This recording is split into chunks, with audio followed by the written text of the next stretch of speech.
a former Royal Air Force pilot, the author of The Entrepreneurial Scale-Up System, How to Overcome the Challenges of Achieving Seven-Figure Business Success and Beyond.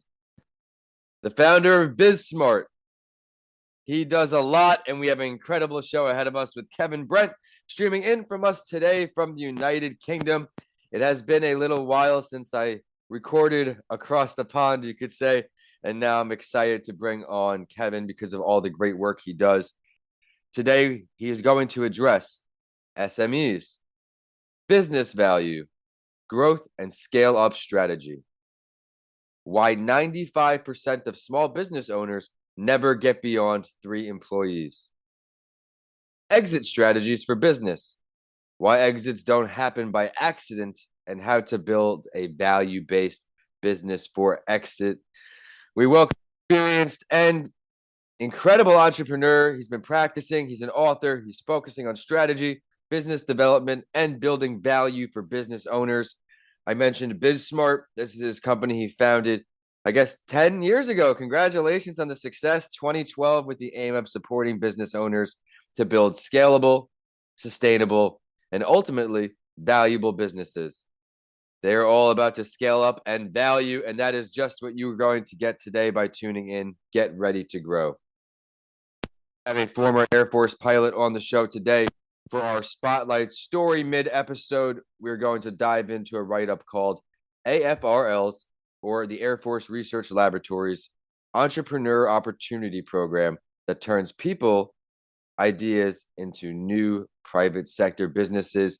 I can't wait to learn all about that. But first, let's kick it off here. Kevin, what does entrepreneurship mean to you? This segment is sponsored by Bedrock Business Builders, a small business startup specialist.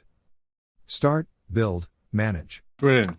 Thank you very much for inviting me on, Vincent. And what a great build-up. If we get to touch a fraction of that, then it'll be amazing. So, fantastic. Thank you. What does entrepreneurship mean to me? I think, first of all, it's an entrepreneurial mindset, which I think comes first. And I don't think you have to necessarily start your own business to have an entrepreneurial mindset. That's all about being proactive, looking for better ways to do things, looking for opportunities, and not just sitting back and going, oh, well, that's the way it is. So looking always for way to do better.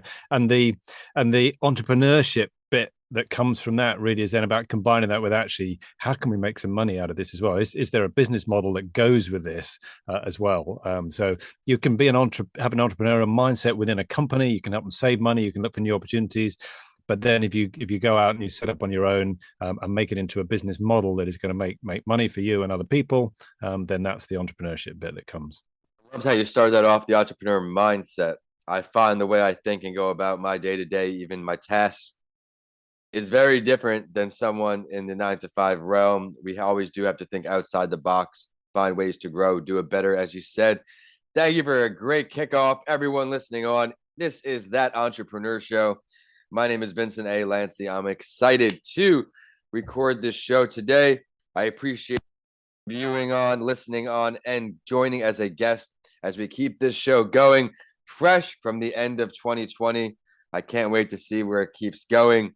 Kevin, would you mind saying hello to our audience and introduce yourself more on a personal note? Then we're going to dive all into your business. Yeah, absolutely. Yeah. Hello to everyone. Great to be here. I'm ex-Air Force, as you said. My original background, I'm electronic engineering, but then I went into the Air Force as a pilot. But then I came out, and I've since then got into various corporates, the typical corporate career, but also then an entrepreneurial career, starting up my own businesses with a bit of management consultancy thrown in there as well, and a good old MBA from INSEAD in France, which some of you may have heard of. So that's me, and the passion, the thing that drives me at the moment is I saw some stats at one point that made me realize that actually, the scaling up is difficult. Lots of people start a business, but only about, as we've just seen from some of the numbers you said at the beginning, only about 4% of businesses scale beyond 10 employees. And I wanted to know why that is, and to really help to help business owners create scalable but ultimately valuable businesses. I love that. Creating value. That's something we have to do. Shout out to Debbie Lundberg on the show all the time. She preaches value. Yeah. Let's now go right into it, though. your business. Did you always want to be an entrepreneur? Funnily enough, um, didn't always want to be an entrepreneur. I did some entrepreneurial things. I got the bug, I think, when I was at university, I saw somebody. I was on the university air squadron there, and I saw somebody that was making money from property development. And essentially, he had some money behind him, and he would literally just give the keys to a main contractor and just say, go and do that, and he'd make lots of money. I thought, okay, that's an easy way to make money. And I think at heart, aren't most of us as entrepreneurs, aren't we a little bit lazy? We'd like to find an easier way to do something. We hate the boring drudgery stuff. We're prepared to work really hard on what we're passionate about, but the boring, mundane things we don't want to do. So do we really want a job 9 to 5? No, we want to simplify things, do things, and give us time to spend on those things we want to do. And I think that's what kicked me off then, was with that was the turning point, I suppose, for me, or at least one of them. I love it. We're looking for other ways to do something. Thomas Edison, I believe the quote is, "There's a better way to do it. Go find it." And Yeah. I included that in my MBA speech because I really believe it, where just because something is done one way, does not mean it is the only way. There may be another way and a better way to do it. Let's now switch over. BizSmart, tell us all about it. So, set up in 2012. As you said, we've just had our 10th birthday, which is a great milestone for us. And we are trying to help create more scale-ups. We're trying to move the needle on that dial I mentioned, where only 4% of businesses scale beyond 10 employees and less than 1% beyond 50 employees. So we're trying to help business owners that they've got something about them, they've got that ambition, but maybe they haven't quite worked out how to unlock that potential. That's what we're trying to do. And who is your target client? Yeah. Who's a good fit for you? Yeah, typically somebody that's been in business for at least 2 or 3 years. So we don't generally deal with the startup side of things, and somebody then that is in that. Typically, they're in that sort of 5 or 6 stage employees. Maybe they've got a business that's running, and they're starting to see some of the real headaches of having. They're growing, maybe getting more clients, but they're tearing their hair out. They're losing a bit of control. Maybe they're struggling to get the people to do what they want to do, and maybe at the end of the day, they're not getting the cash coming out that they would want. So it's that kind of business owner that's ambitious to scale, but maybe feels a bit stuck and doesn't quite know how to do it. I like that. I appreciate you sharing. I have it written here in the show notes for when the show goes live. That way, if any of you listening on don't want to rewind the episode, find what we're saying, it's going to be here, who his ideal client is, and he's proven success. He can help it work for you. Is there anything else you want to share about BizSmart? Well, we're on our own scale up journey. Obviously, we've written the book, the entrepreneurial scale up system. I've written that, and the idea of that is to try and. So one of the challenges with business is there's so many great learnings out there, but it's actually applying and finding what is relevant for us. And that's what I've tried to do with the scale up system, is to simplify this so that it's not a theory, a textbook. It's practical things that you can do. And a lot of it's based around habits, and great habits that we can get ourselves into that then mean that we're going to spot those things that need changing. We're going to be on the lookout for them. And then we're going to focus on the things that are really important. Definitely a preview to my Writing with Authors show on YouTube. I think I'm going to have to go ahead and schedule him as soon as this show is over so we could dive more into this book. Green cover, you'll see the link in the episode description for you to buy a copy. I'm excited to learn all about your writing journey, but for today, we are on the entrepreneurship journey, and I think it's a great time to dive right into the spotlight story. I mentioned, as we have someone who served in the Air Force on the show, I went ahead and tried to find an article that would resonate, and I found this really great opportunity that I did not know about. It is an entrepreneur opportunity program that turns these ideas into actual businesses, into more than an idea. And I'm going to go ahead and share some of the article, and then we'll get our guest's take on it. Brilliant. They're turning scientists and engineers into business owners to speed emerging technology to war fighters, as the article puts. AFRL is great at innovating new technologies, but unless someone somewhere decides to produce them, no one benefits. This is from Sean Mahoney, the Small Business Office Chief Entrepreneur there. The EOP helps AFRL scientists and engineers set up private businesses or licensing arrangements around their technology, sometimes even technology they have developed as an Air Force employee. It also includes a, quote, take-back agreement, which is a path for scientists and engineers to return to work in the lab within 5 years if they prefer. I think that's really cool. There seems to be nothing to lose there. They can always go back to what they liked. And I'm going to share another quote.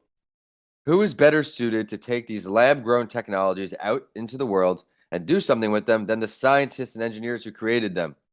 The problem is, how do you incentivize Department of Defense civilians to leave their comfortable jobs and stable salaries and start businesses around the intellectual property and technology they may have even developed? I think this is awesome, great opportunities for so many. And there are 3 paths these employees, the AFRL employees, can take with these EOP ideas. License Air Force technology, create a new company using that technology to address Air Force needs, temporarily support a business already licensing Air Force technology. And this process is split into 2 phases for licensing Air Force technology and starting their own businesses. Kev, what are your takeaways on this article?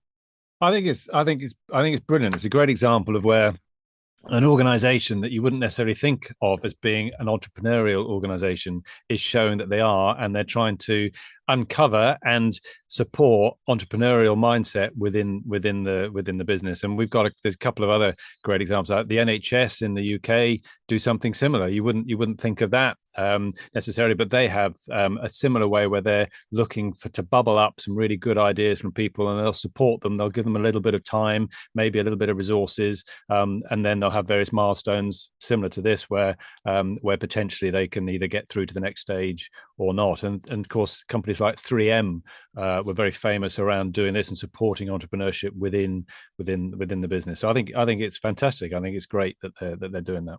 I think it allows employees to grow in so many new ways, and that can only help their job with the company or the Air Force, excuse me. I really enjoyed the part that says, hey, if you're not happy, come back. I think that's a rare thing. I have never really heard of someone offering such a nice option. Yes, that's true. You tend to think of everything normally being a one way street, but actually, yes, that is a really nice point. Many entrepreneurs, though, eventually leave their 9 to 5 and they're all in on their entrepreneurial endeavors. But when you're all in, you're all in. You don't really have that plan B, that backup. Yeah, and I would say something about that. I can see why they're doing that, and it's nice to have. But actually, some of entrepreneurial and entrepreneurship success comes from not having a safety net, and from knowing that come what may, you have to make this work, and then you will find the real resilience and the real ways through. So I guess it's a double-edged sword a little bit there, but it's nice that they're not saying, right, off you go and we're never going to see you again. I love it. Thank you for a nice break from the episode. I had a great time diving into that article, but now it's going back to all things. Kevin, share your greatest lesson learned in entrepreneurship for our audience. Well, I think it's a combination of those things we said earlier, but I think it's focus. I think really you have to be single-minded about what it is that you're trying to achieve, and then you do everything you can to do that, and not. And this is the big problem that a lot of us face, is not getting distracted by bright, shiny objects that look like they might be the right thing to do and get us a little bit of money, but actually really they're distracting us from achieving what it is that we want to achieve. Yes, the shiny object syndrome is real. We were all guilty of it in different ways. Even for me, as little as social media, Instagram, that came out. I was in college, and that was just a popular thing. And I never monetized it after even so much point, how I don't really care for the likes and all of these things. And if I had a larger presence on social media, I probably could have different representation because that's what it's all judged on. But for me, I look at it as a school will not hire me because I'm not posting every day to speak or use my book. So I'm looking forward to getting more modern with the social media. I have help now with the TikTok account. If anyone listening on is on TikTok, check out the great work we've been doing on there, trying to raise awareness for traumatic brain injuries, drinking and driving, and of course, mental health and entrepreneurship. But before we sign off, we're going to ask Kev if he could choose to sit down and learn from any entrepreneur throughout history, have an awesome conversation and take away so much, who would you choose? You know what? I'm going to choose somebody that's probably lesser known. I mean, there's lots of great entrepreneurs I know your previous guests have talked about, and whatever, some more obvious ones. I'm going to choose somebody that may be lesser known. A gentleman called James Ashford, and he Sure. started a company called Go Proposal, aimed at supporting accountants primarily, and he built a very focused business, very clear about what he wanted to do. And after a relatively short period of time, only about 7 or 8 years, he had a great exit by being bought out by Sage. And I think, I'd love to meet him in person and shake his hand and understand a little bit more about how he managed that success. I love that. Well, let's delve deeper. And I love asking my guests this question. Where would the meeting happen if you had the choice to pick the location? Oh, where would the meeting happen? That's a really good question. You know what? I think at the top of the London Eye. We'd be on the London Eye, and we'd be overlooking the Thames, and we'd be having the meeting up in one of those bubbles. I love it. It's always great to see where I hope one day that the entrepreneur of choice is listening on to the episode and they reach out to my guests. So one day I think that will happen. But I can't thank you enough for taking the time to join me over the pond, join our listeners with a great show. You inspired me thinking outside the box. We're talking about mindset. We talked all things entrepreneurship. Remember, his ideal client may be just what you need. If you're on the cusp of breaking out, you have a few years experience already running your business, have some employees, reach out to Kev. He's going to tell you how right now, where to find more about him, email address, website, you name it. Brilliant, thank you. Yeah, you can look up for the entrepreneurial scale up system as the book. You can find that. You can find us on at BizSmart.co.uk. That's BIZSMART.co.uk. And I'd love to, if I'm allowed to, talk about my podcast as well, if that's all right. Okay, yeah. We have a podcast called Scale Up Radio, and we're always looking for great stories of entrepreneurs that have scaled up to have them as guests on that podcast. Excellent. Well, it's always great to find new podcasts and help us continue to think outside the box. Be sure to go check out all he has to offer and reach out. Step outside that comfort zone if you think this is just the push in the direction you need. He has a lot to offer. I am at Vincent A. Lancy and at That Entrepreneurship on all social media. Be sure to check out the YouTube channel, Vincent A. Lancy, for a lot of exclusive shows like Writing with Authors and awesome videos behind the scenes. I'm looking forward to next Friday, where I will see everyone once again here on That Entrepreneur Show. Vincent, thank you very much indeed.